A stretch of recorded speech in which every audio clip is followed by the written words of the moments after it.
এবারেও পালিত হবে প্রাণহীন এক বৈশাখ। রমনার বটমূলে হবে না ছায়ানটের গান, চারুকলায় হবে না উন্মাদনা, হবে না মঙ্গল শোভাযাত্রা।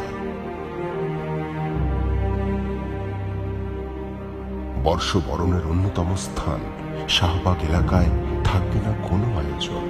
দুর্যোগপূর্ণ এই সময়, যখন অনেকের কাছে পরিবারের জন্য দুবেলা খাবার জোগাড় করাই উৎসবের মতো আনন্দ, আমরা কি পারি না এই বৈশাখে সেই সকল মানুষদের পাশে দাঁড়িয়ে নতুন বছরকে বরণ করে নিতে?